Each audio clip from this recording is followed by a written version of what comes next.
I'm going to go ahead and share the screen, Dr. Revis, and Okay. that way I can have our agenda up there. And let me see.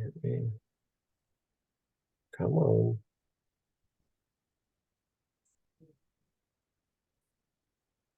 Wait, no, there we go.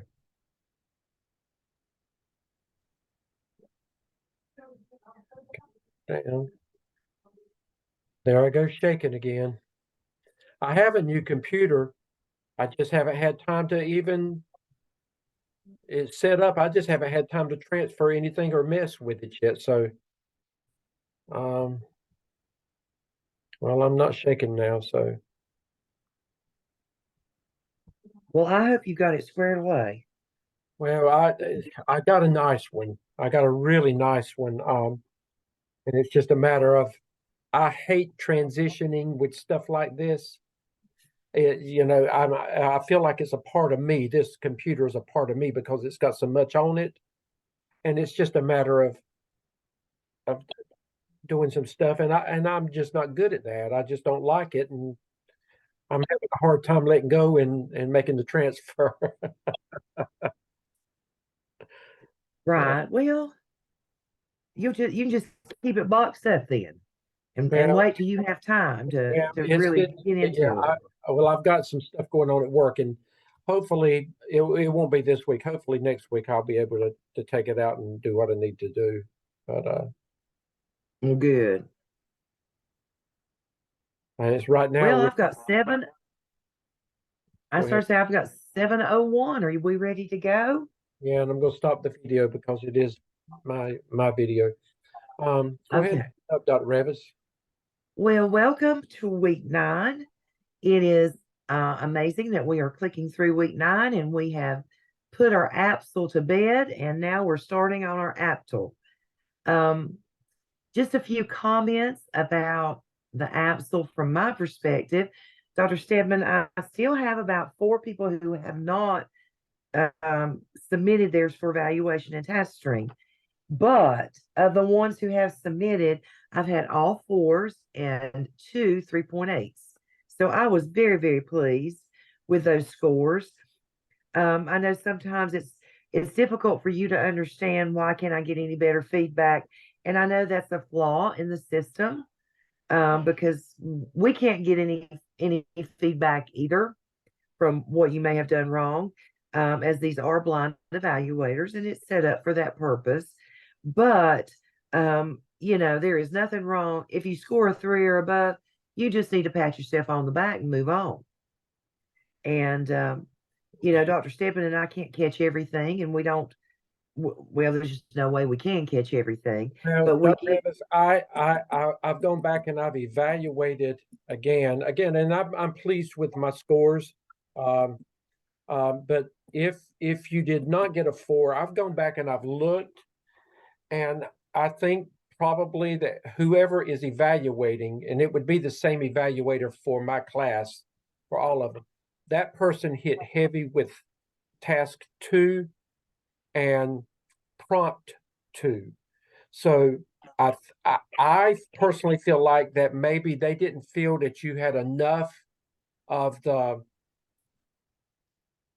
graphics to explain your most pressing need, or that I think that was a I think that hurts some. Um, so my focus is going to be with the AAPTEL. We're going to make sure that when it says to provide that you, and again, when it says plural, that means more than 2, probably. You know, you can't just put one thing there and think that that's going to suffice it. And again, remember, we want 4s, but our job is to make sure that you are proficient. Your job is to make sure that it's accomplished. So, um, and so we move on, and that's how we handle it from here. So, Dr. Revis, I don't have everybody's competency folio from the 12 competencies for the folio from your group. So I've not bothered you because I know that you've been trying to Dr. Revis needed her work first for the APTEL, but all I'm going to say is, Dr. Revis, you cannot continue in this program staying behind, whoever you are. You cannot work at the midnight hour and expect to be successful in this program, and you can't continue this. So we've worked with you through the APTEL.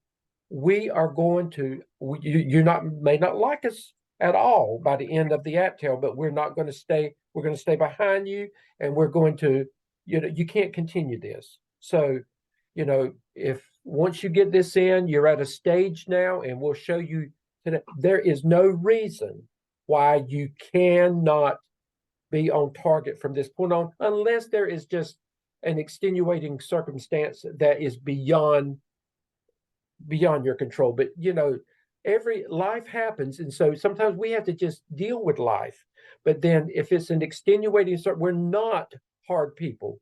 We will work with you through that, but it can't be over and over and over again. This can't be your life as an administrator and you be successful. Okay, and that's all I'm going to say on that, Dr. Revis. We'll stop. The Okay, case, and we'll say I'm the going to case. share a little bit of feedback. Go ahead. I was going to share a little bit of feedback on the case study. Are we ready to move on to that? Yeah, go ahead. Yes, ma'am. Before we do that, I too have a few of you with a competency folio that you need to go back in and do some things. So be sure and check your feedback from that competency folio this week and let's get that all cleared up. From the case study, I still have one group that I have not reviewed and given feedback, but for the most part, what I was wanting to hear you talk about was align this scenario, this case study, to the work that you did in the APTEL, which would mean that we pull together PLCs and we do a data dive. Yes, we knew that reading was the issue, but we don't know what parts of reading. So I was wanting to hear you talk about that you did a deeper dive into the different components of reading by grade level and by content construct. I wanted to hear that. And then I wanted to hear that you did some research, that you went to the literature and that you did some research on different approaches and different programs. I know lots of groups talked about going and visiting other schools, and there is absolutely nothing wrong with that. But here's what you have to be careful when you visit other schools, or when you go to a conference and hear presentations from other people. You need to make sure that their need is very similar or the same as your need. And you also need to look at your student population and your demographics. And as a school leader, you also have to know your teachers and you have to know their strengths. Could they implement this program, so on and so forth. I always shy away from visiting other schools unless it's a school that's implementing the same program that we have research-based, that we have researched and have decided that meets our needs. So I was wanting to hear those kinds of things in that process. We always look at our data. We always look at our research. Then we go out there and we adopt or implement something. And it's almost goes back to the old saying, comparing apples to apples and oranges to oranges. You can't compare apples to oranges and get what you need. So you've got to, that's what Dr. Revis was saying. You got to be careful. Dr. Revis, I have reviewed all of mine. I was highly pleased with all the groups, the leadership, the person that took the lead in each of the Zoom teams. They did a phenomenal job with opening up properly with a set agenda, keeping everybody on task. Everybody stayed on task. Everything was relevant. Again, I couldn't have been more pleased with the results of their work with this. You'll have another opportunity to do this towards the end of your work with the AAPTEL as it relates to the AAPTEL as well. But great job.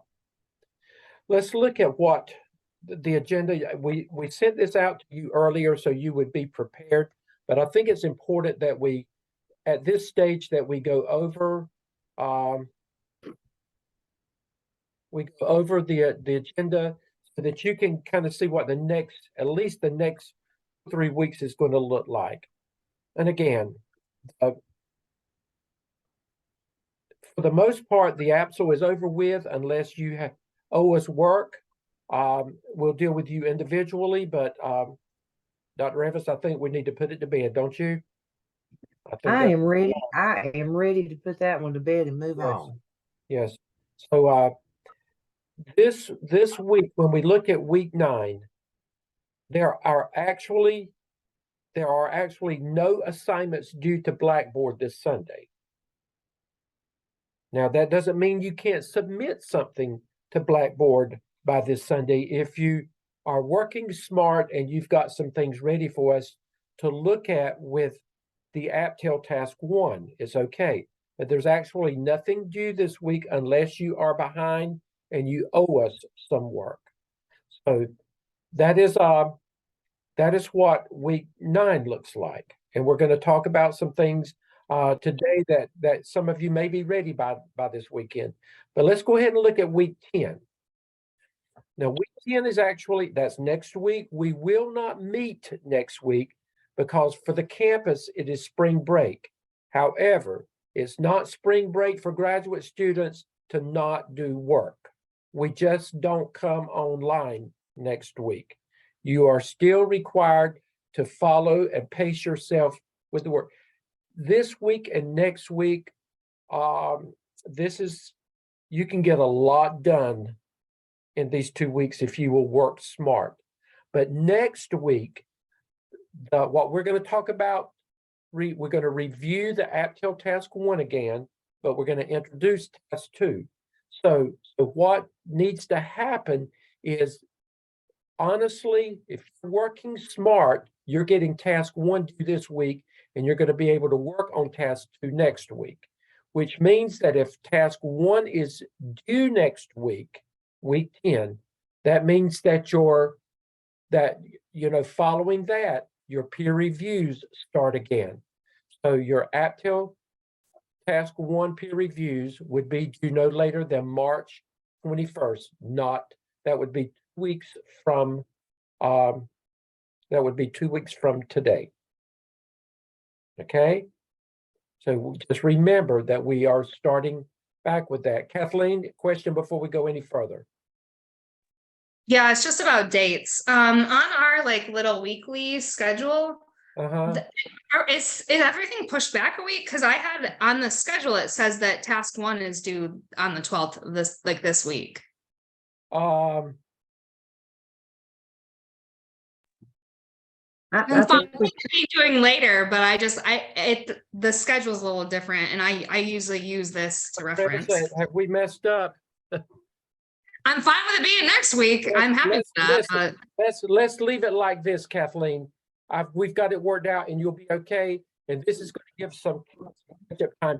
I actually like this, and if I messed up or we messed up, then it's to your advantage that we messed up. Okay. Could you just at some point just check and see if that pushes everything else back though? Because I use that schedule to keep myself on top of stuff. So it's just helpful for me to. Okay. We build in time after the AAPTEL that there is kind of catch-up time. So it will balance itself out, but you're going to be fine. You're going to work ahead anyway. You're going to get through with this AAPTEL probably before the last due date anyway. So you're going to be fine. Okay. But thank you for bringing that to our attention.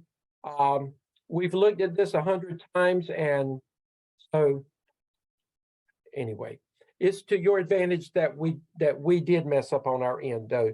So, but thank you for bringing that to our attention. Okay. So what I want to do now is I want to show you why you need to go ahead and work. Okay, here, let me see if I can find it. Here it is. Okay.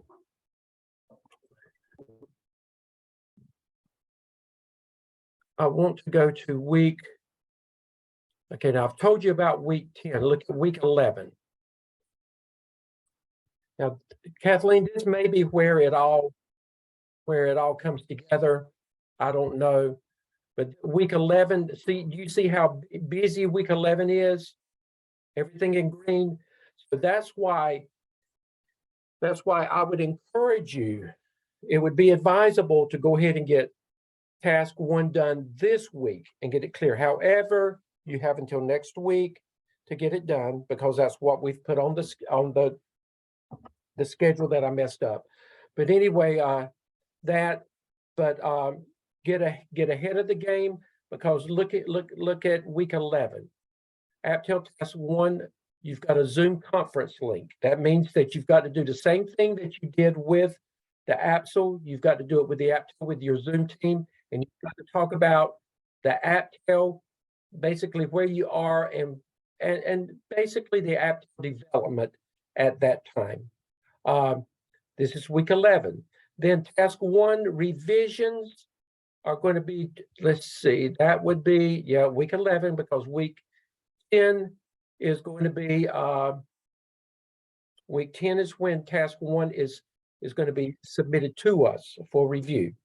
Then the revisions are going to be week 11. And at the same time, you've got to put task 2 in there for the draft in there for peer review, peer and instructor review. And then you've got your 2 peer reviews also that week for task 1 that I've already pointed out. So you see, there's a lot going on during week 11. Kathleen, I must have got a date mistake, because once you get here, it's all going to balance itself out. Okay, but a lot. So you need to look at week 9, where nothing is actually due, but I would have something due if it were me. Week 10, again, that's when task 1 is due for review. And remember, the peer reviews have to start. Then week 11 is loaded.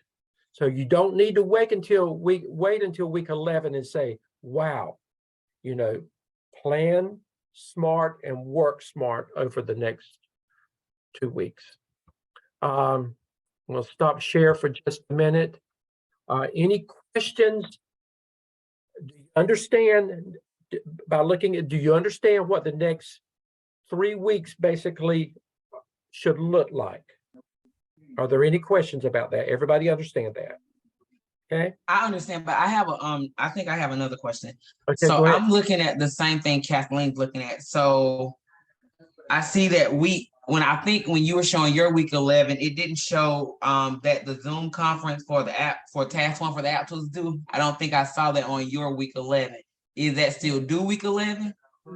Yes, ma'am. That's going to be. It is on there. Okay, I didn't see it. It's sorry. on there. Yes, it's week 11. Yes. And again, we'll talk about that again.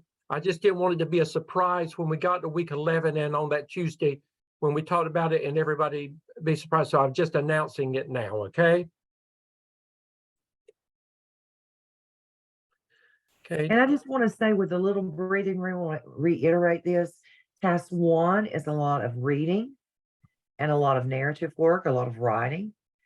There is really no excuse for anyone to be late on task 1, okay? Because you have some breathing room here, but don't let it catch up on you and be at the last minute, okay? And one of the things that we want to make sure that you do, or try to do this time around, is try to turn in the first time through in your draft, try to make that the best work that you can, okay?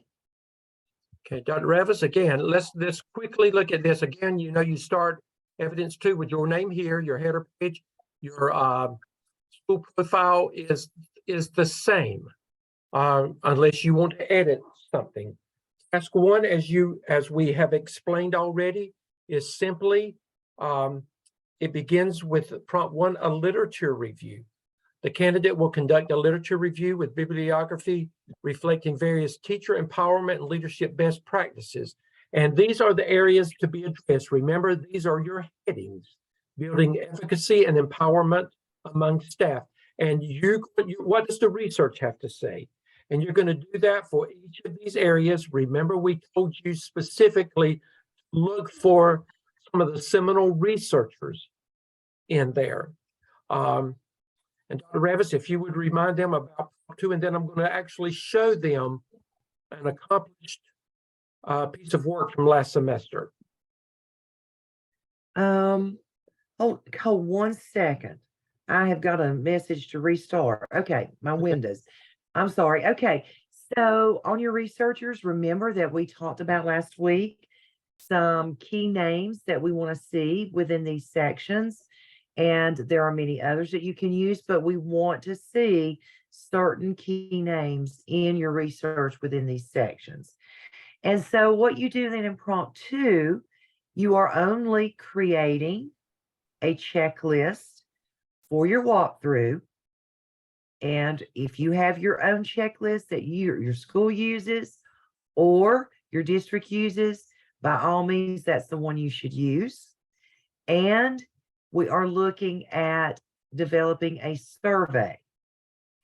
We ask that you use Whitaker's survey, and those 5 questions there that are, can you scroll back up just a little bit? Those 5 questions are key. And let me tell you why. If you do your own survey, you've got to, or even if you pull questions from your teacher working condition survey, you've got to pull questions that align with these questions. If you do not, you're not going to have enough data to do the work that you need to do in task 2.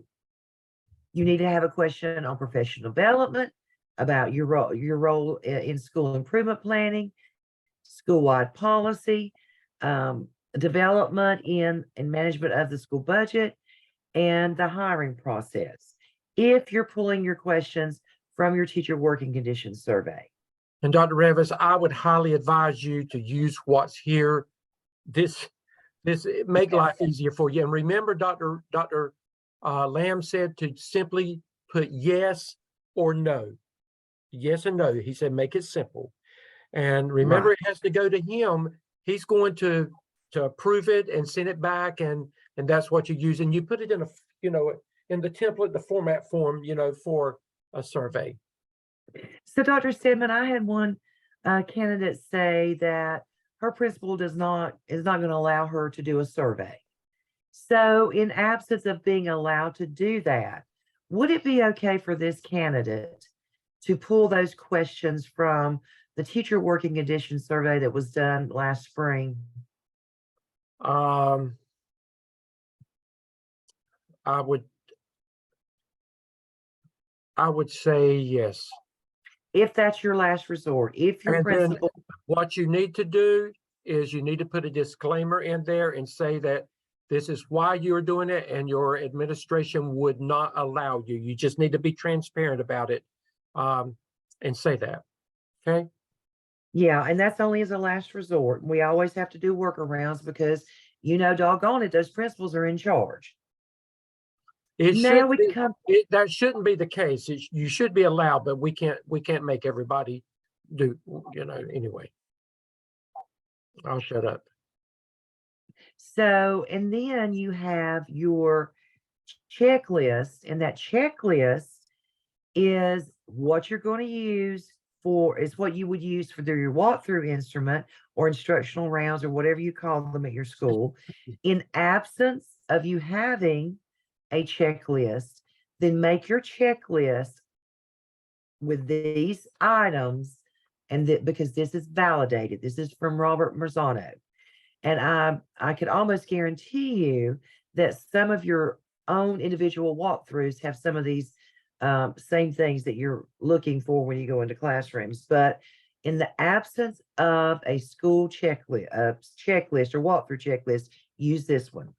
And for both of them, for your checklist and for your survey, you need to make sure that your narrative explains exactly where it came from.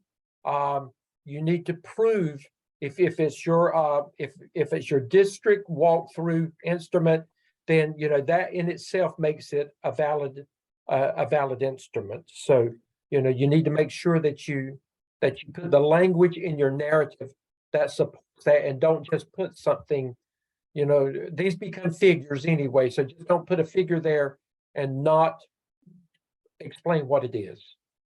Okay. Exactly. And let me say one more thing about that survey. For if you're in my class, if your principal is refusing to let you do that survey, I want to have a discussion with you first. Me too, Dr. Revis. Mhm. Me Don't too. just put that in there and let that be the first time I've seen that. Okay. Exactly. Yeah, you need to have talked with us if that is the case.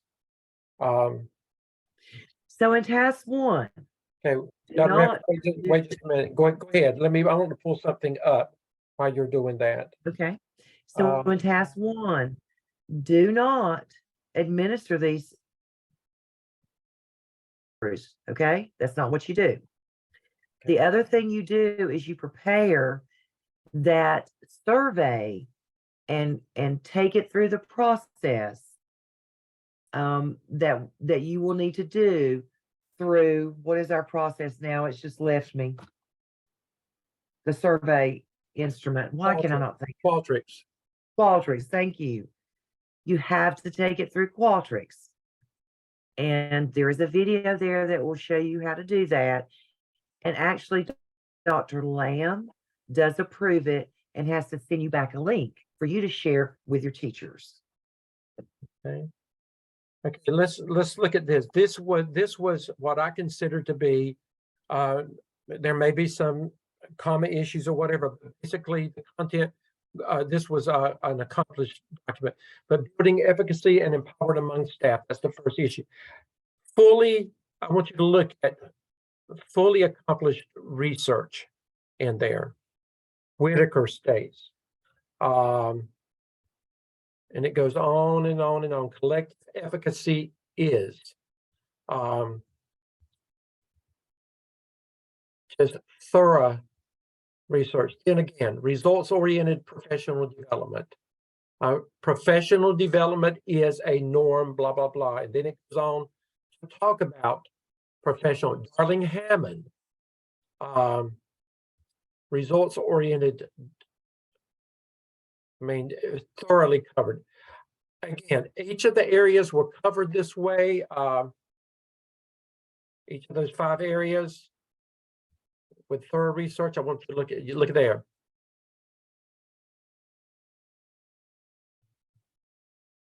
Okay, now yours is going to be a simple. Now, one thing in that example, let me go back and share with you one thing that's just going to look differently is that this is the first time we've required Qualtrics.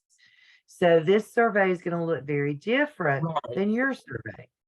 But look at the format, how professional looking it is, though. You're going to just have a yes or a no. And the other thing that this person did not do is they did not give an explanation about the survey and the checklist. There needs to be some narrative explanation. Don't just stick them in there. Right. We want you to talk about why you're using them and that kind of thing. Okay. Okay, before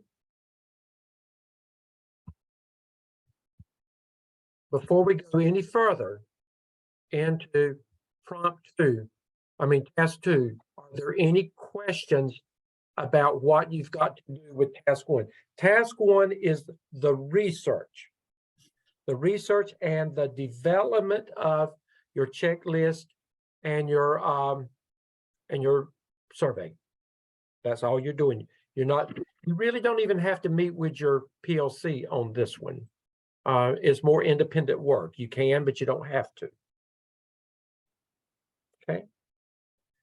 Well, if that's okay, let's go to. I had a quick question. Go ahead. Yes. I was wanting to ask, is it okay that my principal send out the survey? Because she said she probably would get better results than me just sending out the survey. Is it okay I send it to her? That's fine. Okay. Thank you. It doesn't matter. Does it matter to you if the principal sends it out? No, that would be fine. Okay. You'll have to send her the link and Yes, then, yeah, that's fine. Okay. Okay. Dr. Revis, let's go into let's go into task 2. Now I want you to look at task 2. You saw these same areas in task 1, didn't you? These same 5 areas are in task 1. You're looking at them again in task 2, these same 5 headings. What the difference is. In task 1, what does the research say? In task 2, you are looking at what does it actually look like in your school. So the research says in task 1, building efficacy and empowerment among staff. This is what the research says. But in my school, this is actually what's happening. Now, where do you get this information from? It's based on what you know because you work there. It's based on your surveys. It's based on interviews that you have with people. It's called qualitative research. It's where you actually talk. You can form focus groups. Your PLC is a focus group. You can talk to your focus group, your PLC, and they can talk to you about, excuse my grammar, this ain't happening in our school. The research says this, but guess what? It ain't happening. And so for each of those 5 areas, you've got to go back and you've got to look at, say, the research said this in task 1, and it may align, what you say may align perfectly with what the research says. But if it doesn't, you've got to talk about it in prompt 1. Dr. Revis? And this is what we call a gap analysis, where you're looking at the research and you're looking at your current state in your school, and you're doing an analysis, a gap analysis, finding and identifying the gaps. Would you like me to go ahead and pull that PowerPoint Yeah, up? go ahead. Let me stop share, and then I'll come back to this whenever Okay. you do that, okay? And what she's showing you, you can actually find it under week 9 in Blackboard.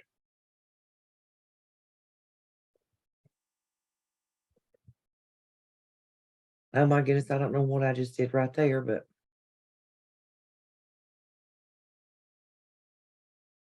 okay. There you are. So I'm not going to put it on screen slideshow because it messes up the screen. But I have 2 quotes here, and I think these are quotes. Actually, the first one from your text is, what is a needs assessment? It's a comparison of current instructional and organizational practices to research-based indicators. The research-based indicators would be the information that you are getting when you do task 1. It also provides a method to learn what has already been done and what gaps remain.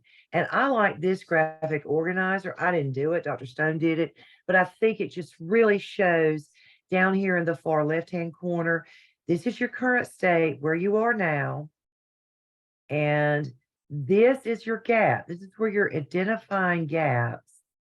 And of course, this is where you want to be. You've got to identify gaps before you can move forward. So as that aligns to our AAPTEL, in task 1, you're looking at what the research says. You gather and analyze information about the existing state of your school, like Dr. Stedman was just saying. You actually administer the survey. You actually do the walkthroughs. And, we want to see 3 to 5 walkthroughs. And those can be done, of course, you need your principal's permission, but those can be done with a group or with your principal, or if your principal will allow you, you can do those walkthroughs by yourself using that checklist, because what you're doing is you're wanting to identify the gaps. And then you determine your goals and expectations, how you want to measure them, and develop an action plan. This right here is the AAPTEL in a nutshell. So let's break it down a little bit further. As we've already gone over, AAPTEL task 1, prompt 1, you are delving into the research. And in this one, it's not what your staff members or colleagues say. This is what the authors and the researchers say. And then in prompt 2 is you're designing your instruments, your walkthrough and your checklist and your survey. Then when you move to task 2, the first thing you've got to do is administer the instruments and collect your data and collect your walkthrough data. Now, one of the reasons that it's a great idea to go ahead and get task 1 out of the way is it gives you time. Then once we approve task 1, you can go ahead and begin your walkthroughs, and you can go ahead and administer that survey. If you wait for one to do everything on task 2 in 1 week, you are going to be overwhelmed because you've got to go through those walkthroughs, 3 to 5. And then what you do in the rest of task 2, you ask yourself some questions when you analyze your data. Is there a gap across the school, or is it just in certain grade levels or areas, subject areas? Has the placement of teachers, mentoring, or hiring impacted the gap? Is there a professional development need? And if so, is it for all staff or just targeted staff? Are there a few superstars who could be empowered to lead the PD?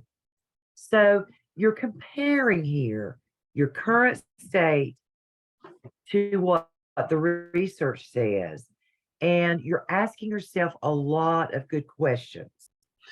Dr. Revis, go back to that. Is there a professional development need? Remember, you're looking at what teacher leadership and empowerment looks like inside and outside that classroom.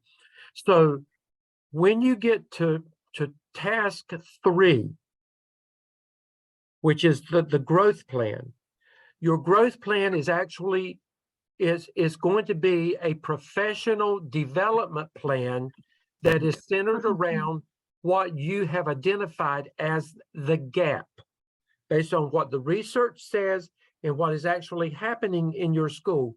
That gap analysis is going to help you determine in task 3 what needs to be done to close that gap with your teachers. Okay?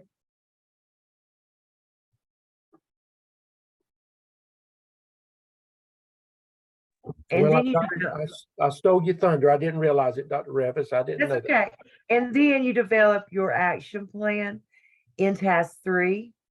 The AAPTEL has one less task than our AAPTEL did.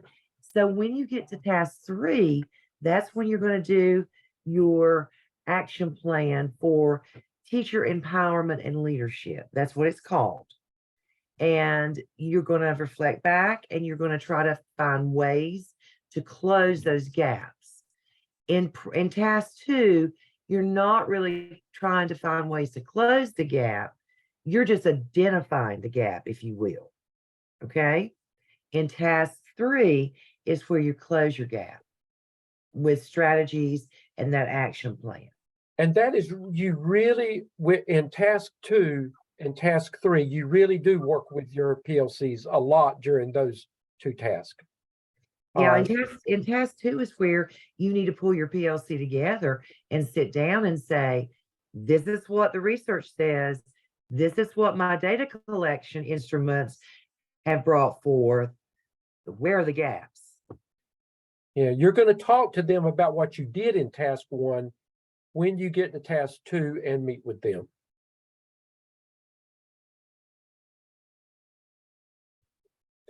Okay. Questions before I pull this back up while I'm finding any questions at this point? I had just one quick question. Okay. I did submit my survey to Dr. Lamb on Qualtrics. Do you know when the turnover is? Like when he will get back with the link? He's usually pretty fast. If you don't hear from him, you need to send him an email, and then if you don't, then let either let Dr. Revis or me know. I sent him an email today, so I'll see if tomorrow. If you don't, let us know, okay? And we'll help you out with that. Okay, great. Thank you. Okay. Okay, let's go to prompt 2. Now, remember in prompt 1, you're talking about what does it look like in your school. In prompt 2, this is the data is graphically represented in the narrative in the forms of charts, tables, graphs, etc. Now, I want you to, again, let's go back and look at the S, the S, the S. That means you've got to have multiple supports to show, what you're talking about. But now you're going to actually, this is an example of how data might be graphically represented. It actually takes the survey and puts it in there and puts the results in there, the questionnaire. But what I would say that you need to do there is you need to pull as much as you can graphically based on what you have identified as the gaps in there. You must show us why those gaps might be there. If you've got, you need to talk to your principal and your assistant principal. You need to talk to your curriculum specialist. They do walkthroughs all the time. What does it look like? What do the walkthroughs look like when you go through? The ones that you actually do, that you conduct yourself. What can you analyze from that? And I wouldn't go to the same grade level, Dr. Revis. I would go to some areas that that maybe I am the least familiar with, or basically, cross categorically, I would look at, where I could go. Again, if you do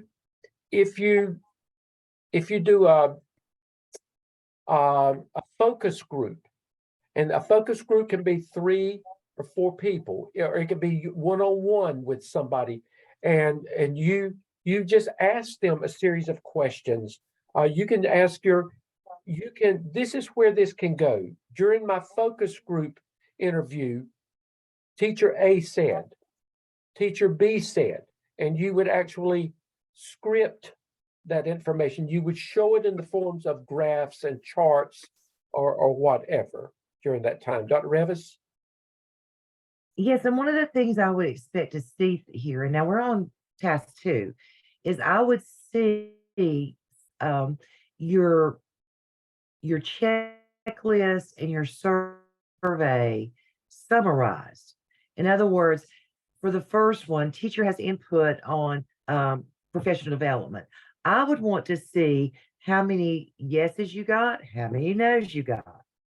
So you would summarize that data both for your survey instrument and your checklist.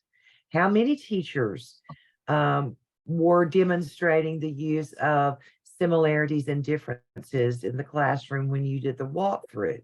Now, when you do walkthroughs, you're just doing a snapshot, and you've got to realize that everybody does. But after you collect your data, 3 to 5 walkthroughs, and they don't all have to be on the same day. They can be at different days, different times of the day, and try to get a wide variety of classrooms if you can. But then is when you would want to sit down with your administrator and say, this is what I found when I went on my walkthroughs. Do you see similar things? It really looks like that we have few teachers who use graphic organizers, for example. Or you might say, typically what's going to happen is that's going to be a widely used instructional strategy. But, you talk to your administrators, and then you present that as part of your narrative. You just don't report the data in the charts, the summary data in the charts. You're going to also talk about it narratively. Mm-hmm. Here are some figures, Dr. Revis, from this was from the teacher survey results. Teachers have input on professional development offerings at the school, and you can see they graphically represented this in a pie chart. Now let's talk about this pie chart just a moment. Okay, This pie chart, if I can see it correctly, says that 66.7% of the teachers agree. And typically when you report results and you have all these different variables, which you're not going to have, you're just going to have yes or no.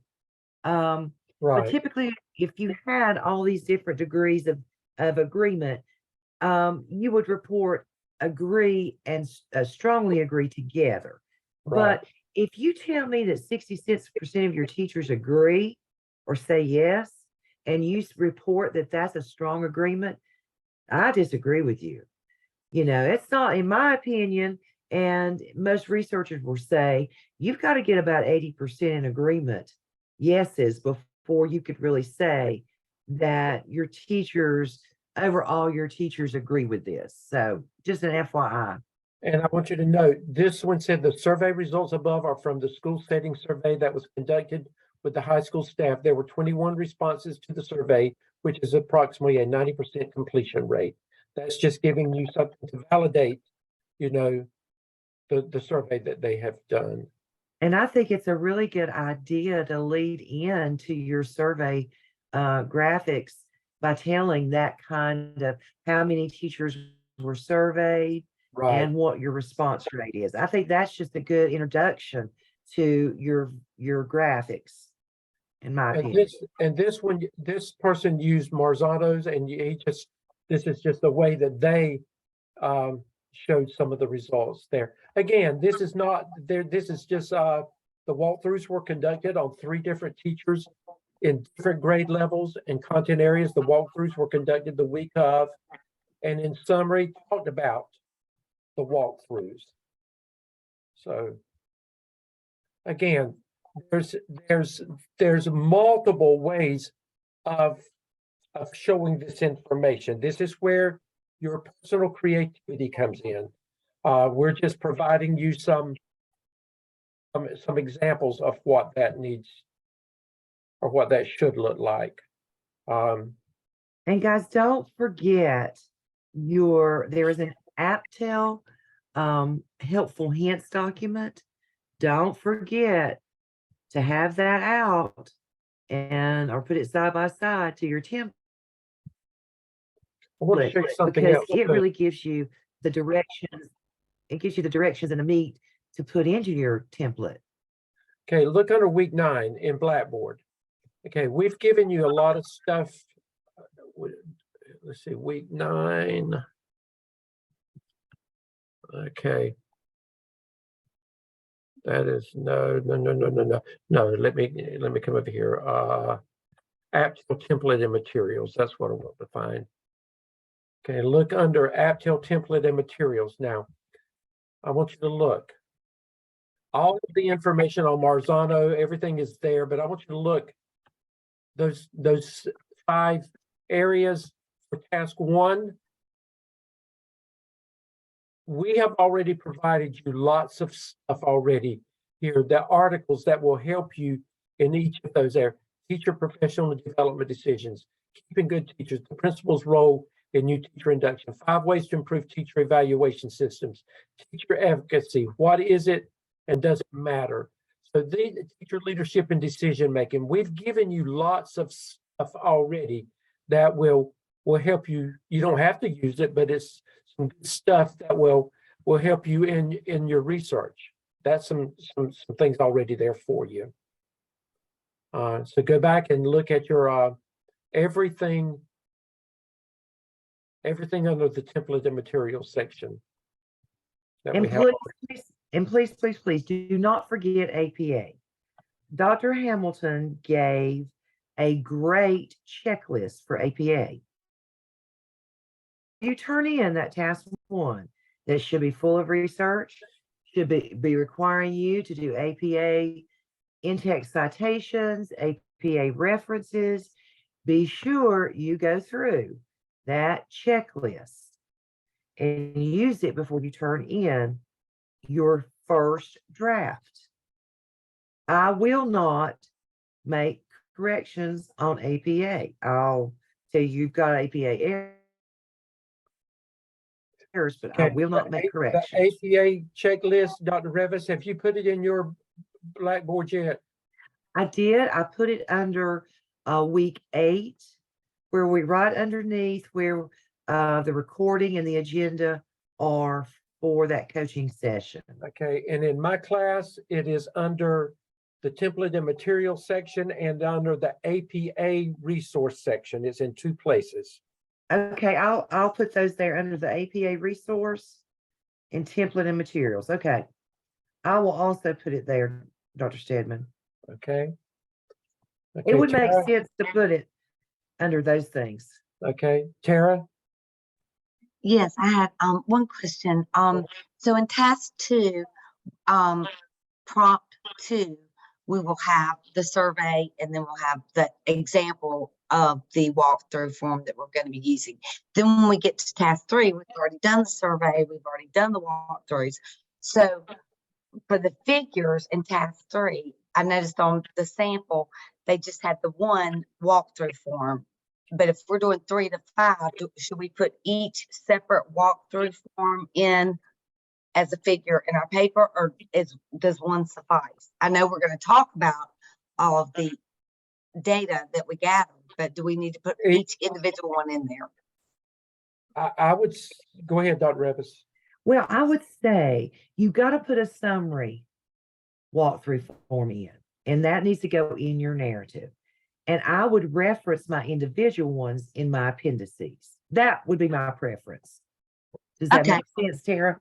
Yes, so put all of them in the appendices, but just put one as a sample in the actual narrative. Yeah, Okay. For that one prompt. as a summary. Tara, you As a mentioned summary. task 3. We're not at task 3 yet. Task Okay. 1, task 2. We're only Okay, sorry, I was getting ahead. That's okay. And just remember, task 1, all you're doing is your research and you're showing us what you want us to approve for you to use for task 2. You're not doing anything with it.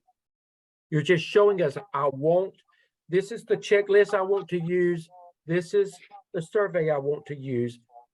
And we're going to say, move forward, or we're going to tell you that you have to fix it. Don't do anything with it yet. That's all we want right now. But as soon as you get that done, then you can move on and you can begin doing the work that you've got to do at your school.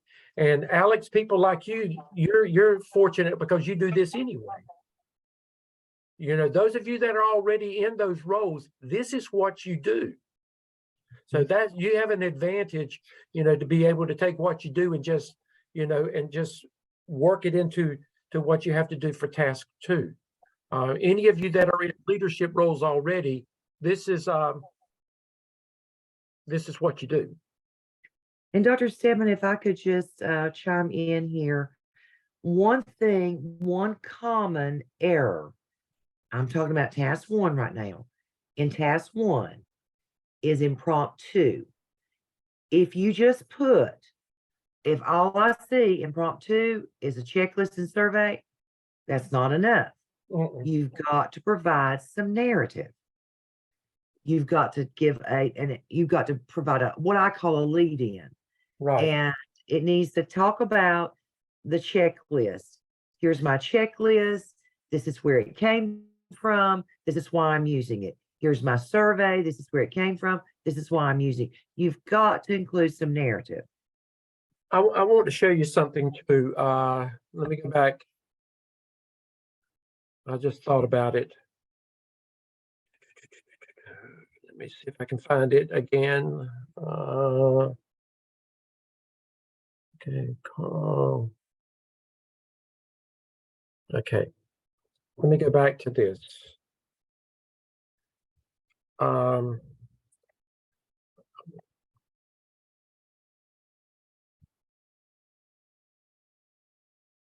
come on.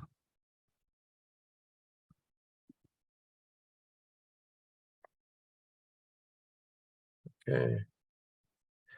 Let's go back. This is task 2. This is task 2, prompt 1. I want you to show you what this person did. Let's go back to building efficacy and empowering among staff. This is okay. Now remember, in task 1, you did the research. what the research says. But in doing task 2, what Carl did, he began again with what the research says. According to the research, the construct of self-efficacy refers to an individual. Then all he did was restated a little bit of the research. Then he says, through the data I collected in the teacher survey, it was evident that the majority of the high school staff feel like they are empowered in the decision-making process of the school through their input on the school improvement plan. Then he goes on to say, he proves that 85.7% of the staff agreed, figure 3. This was an extremely positive data point since our school improvement plan is what we use to drive our goals. But you see what he did? He went back and he restated a little bit of what the research says, and then he actually delved in what his discovery was for the school. In the survey I conducted with the high school, you see what he's done? So again, you've got to, you don't go back and regurgitate all of the research, but you have to restate some of the research as you lead in to what you're talking about in task 2. Any comments on that, Dr. Revis? No, that's exactly what you have to do. And I have found evaluators like to see it exactly like this.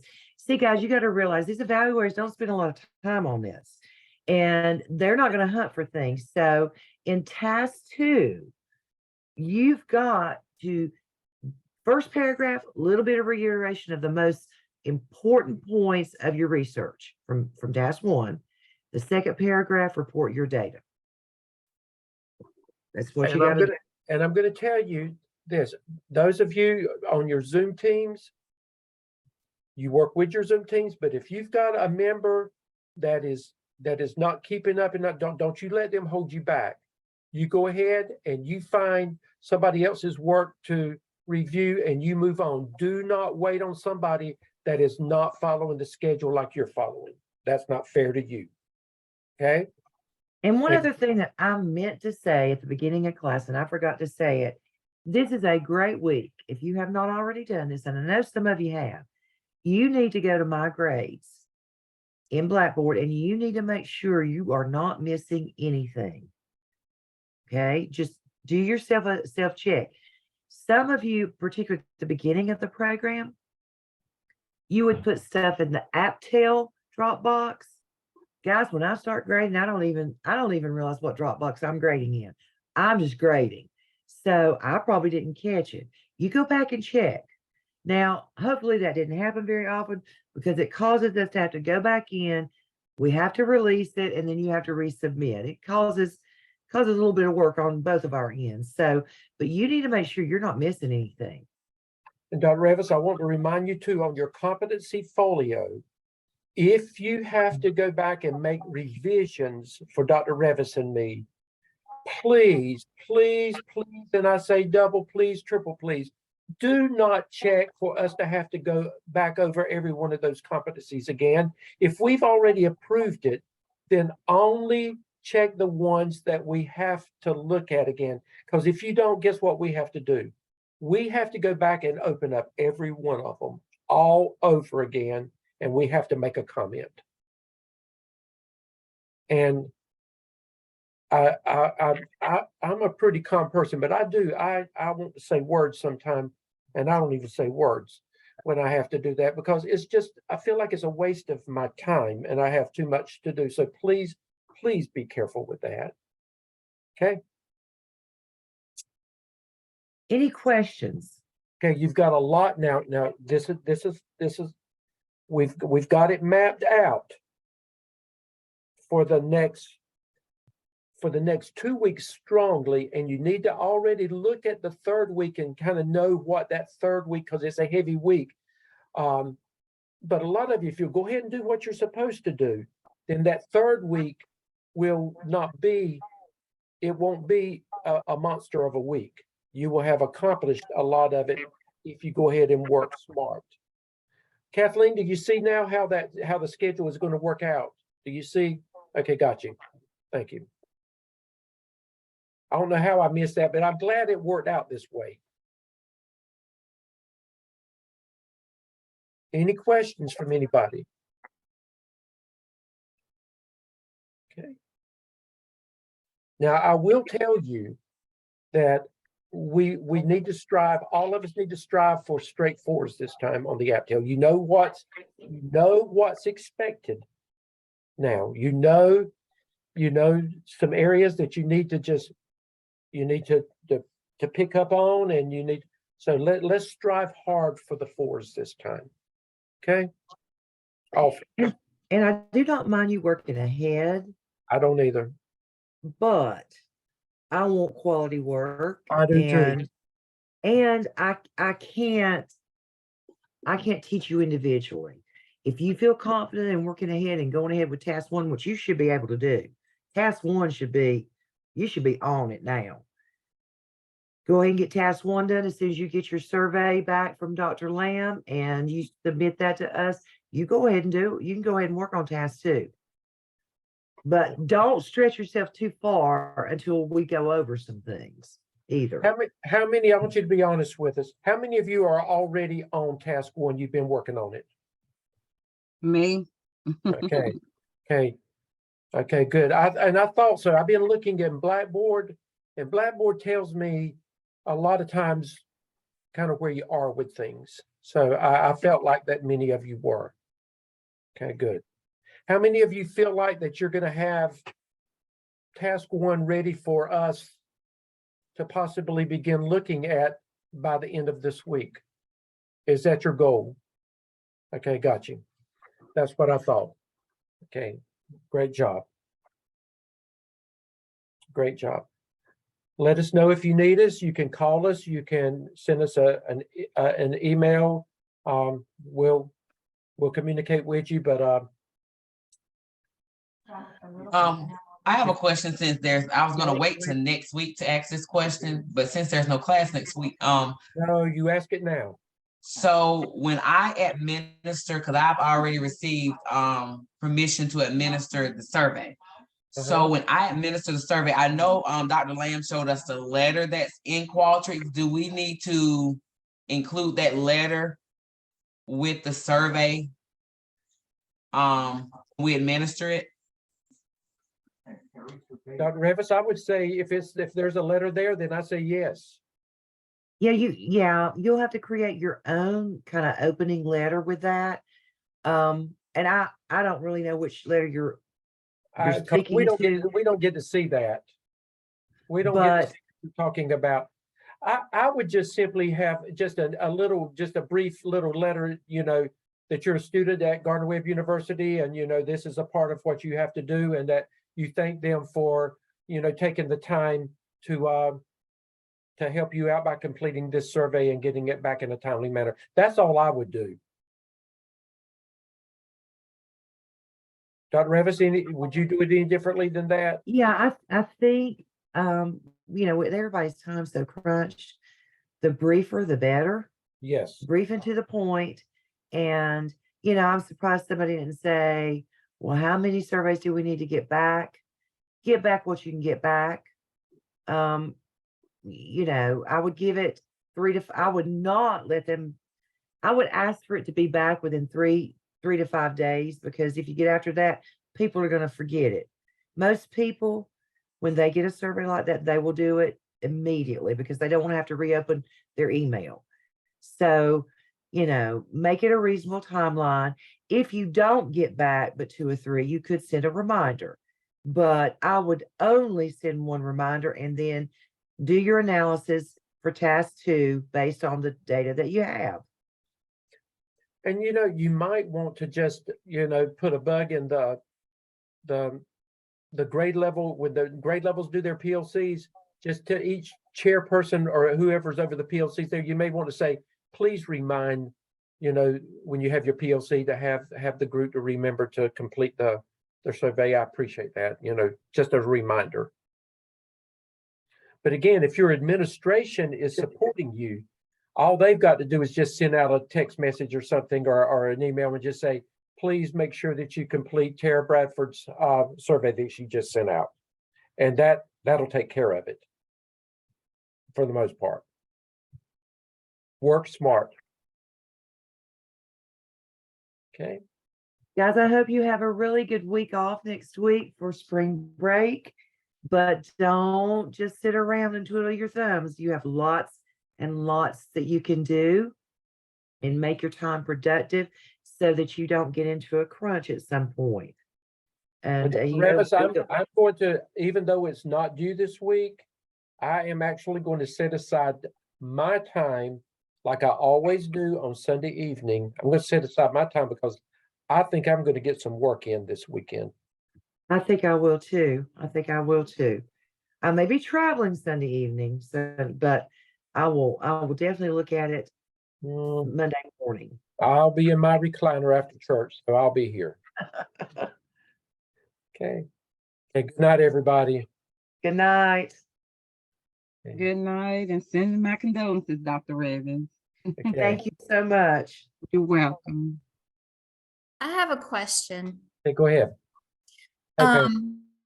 So I am sitting in the CTE conference all day today and a half a day tomorrow, talking about the stackable credential and all of this stuff. Can I include that on my hours? Like, how many hours can I include?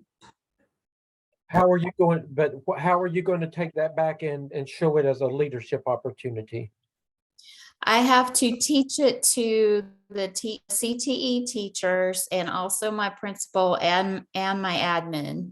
Okay, how Right many, now, I'm the only one there. how many hours are you actually going to be there?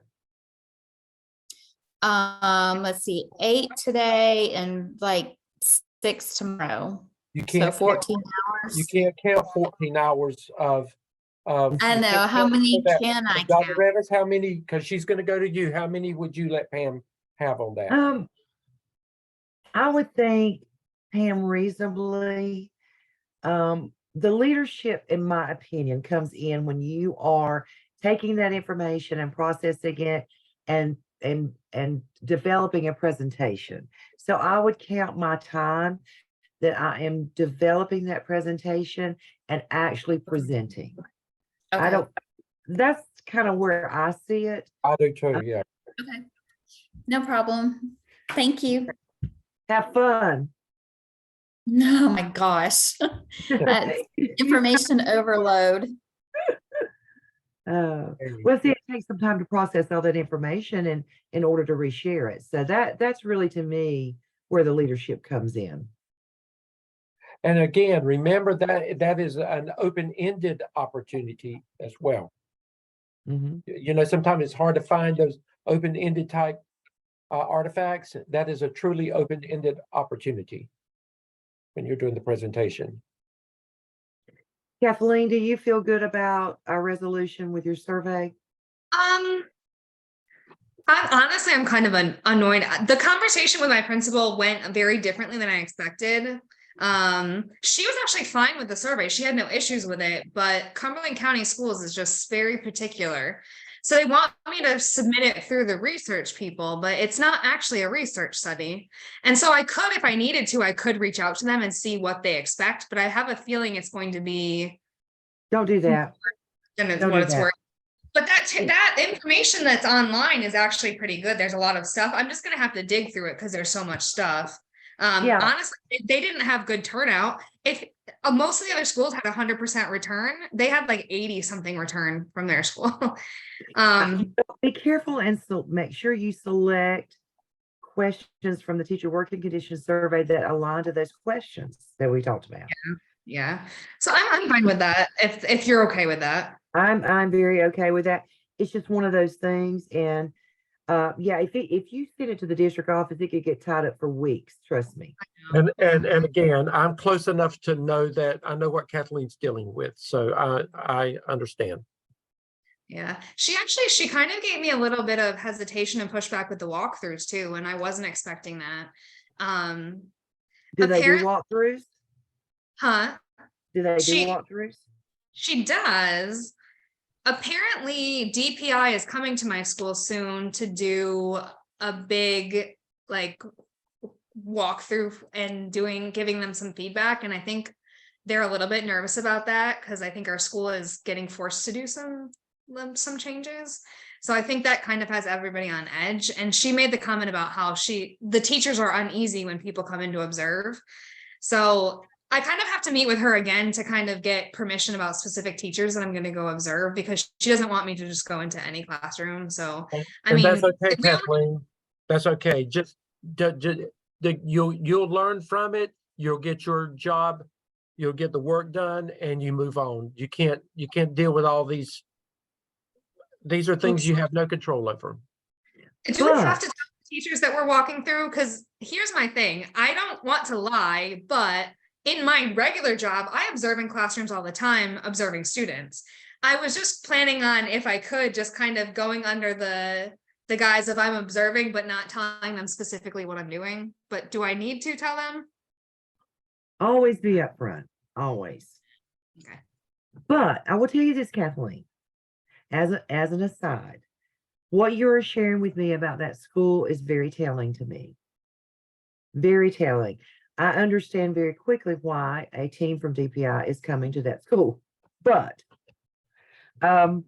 you know, and I want my teachers to feel comfortable with anybody coming into that classroom from the district level, it's certainly from the school level, and they know you're an intern there. That's just very interesting. But don't get caught up in it. Just get it done. Yeah. But understand that when you become a principal, this is a practice you need to get your teachers very used to being in front of visitors, teaching every day like they're teaching in front of visitors. That's what you want.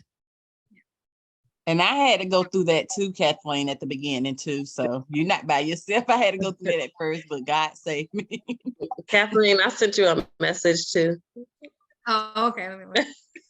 But Renee, you handled it well, and honestly, I didn't know if it was going to work to begin with, but you made it work, and you have done well. Thank you. It was all God. Well, and you know what, guys, in administration, you're gonna hit roadblocks. You're gonna hit a brick wall, and it's all about how to figure out how to do what you need to do, and not just for yourself, but I always felt like it was for the sake of children and for students, and you know, and move on. Don't sweat that small stuff. Move on. You can't fight those battles. You're just wasting your time and energy. Anyway. Any other questions? Kara, it's good to see you back. Thank you. Good to be back. I hate I missed it last time. I always miss your smiling face. Some of you guys are always smiling and just uplift me. Yes, that's right. Thank y'all so much, and we'll see you next week. No, we'll see you in 2 weeks. Okay, bye-bye. Thank you, guys. Yeah, have a good Pam, one. did you have a Bye-bye. question? Pam, did you have another question? No, ma'am, I'm good. I was saying bye. Oh, okay. Good deal. Bye. Bye.